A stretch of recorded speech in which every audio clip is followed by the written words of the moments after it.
আসসালামু আলাইকুম ভিউয়ার্স, আশা করি সবাই ভালো আছেন। অনেক দিন ধরেই রিকোয়েস্ট পাচ্ছি যে ডিম ছাড়া কিভাবে মেয়োনেজ তৈরি করব আমরা সেটার রেসিপি অবশ্যই শেয়ার করতে। তাই আজকে আমি সেটারই রেসিপি শেয়ার করব। তাহলে চলুন শুরু করে নিই। মেয়োনেজ বানানোর জন্য এখানে আমি প্রথমে একটা ব্লেন্ডারের জার নিয়ে নিয়েছি। এখন এখানে আমি হাফ কাপের মতো মিল্ক নিয়ে নিয়েছি। আপনারা যে কোনো কিন্তু মিল্ক নিতে পারেন বা গুঁড়া দুধকেও কিন্তু পানিতে গুলিয়ে ইউজ করতে পারবেন।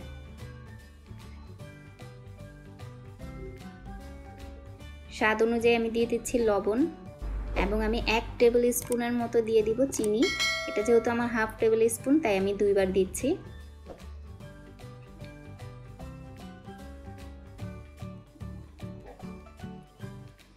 স্বাদ বাড়ানোর জন্য আমি একটু গোলমরিচের গুঁড়া দিয়ে দিচ্ছি।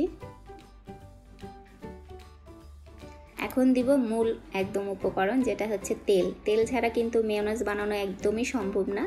এখানে আমি তেল নিয়েছি 1.25 কাপের মতো।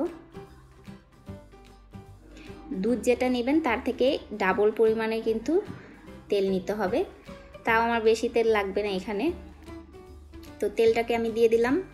তেলটা দিয়ে এখন আমি খুব ভালোভাবে এটাকে ব্লেন্ড করে নিব। মাত্র 1 মিনিট ব্লেন্ড করে নিব। 1 মিনিটের বেশি কিন্তু ব্লেন্ড করা যাবে না।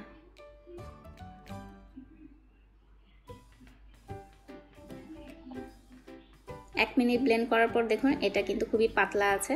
এখন আমি দ্বিতীয়বারও তেলটা দিয়ে দিলাম। 3 ভাগে আমি তেলটা দিব। আবারও আমি 1 মিনিট ব্লেন্ড করে নিলাম। এখন দেখুন এটা কিন্তু ঘন হয়ে আসছে। লাস্ট ভাগেও আমি দিয়ে দিলাম।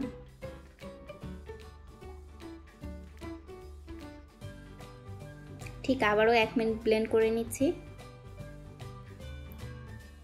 তো দেখুন তৈরি হয়ে গেল কিন্তু আমার মেয়োনেজের রেসিপিটা। আমি আপনাদের একটু ঘনত্বটা দেখাচ্ছি যে এটা কতটা ঠিক হয়েছে। দেখুন একটু লক্ষ্য করলে বুঝতে পারবেন যে এটা খুবই ক্রিমি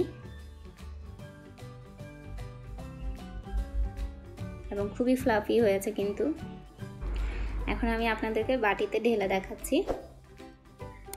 দেখুন এটা কিন্তু বাটি থেকে পড়ছেও না, এতটা ক্রিমিনেস হয়েছে। এবং মাত্র হাফ কাপ দুধ দিয়ে কিন্তু অনেকগুলো মেয়োনেজ তৈরি করে রাখতে পারবেন। এবং এটা অনায়াসে আপনারা রেফ্রিজারেটরে যে কোনো এয়ার টাইট বক্সে ভরে কিন্তু 8 দিন পর্যন্ত ইউজ করতে পারবেন। এটা নষ্টও হবে না।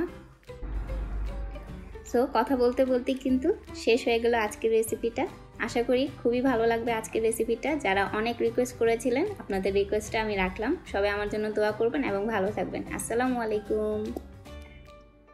আসসালামু আলাইকুম ভিউয়ার্স, আপনাদের যদি আমাদের ভিডিওগুলো ভালো লেগে থাকে তাহলে অবশ্যই আমাদের চ্যানেলটি সাবস্ক্রাইব করুন এবং পাশে থাকা বেল আইকনটি প্রেস করুন আমাদের সকল নতুন নতুন ভিডিওর আপডেট পেতে। সবাই ভালো থাকবেন, সুস্থ থাকবেন। আল্লাহ হাফেজ। আসসালামু আলাইকুম।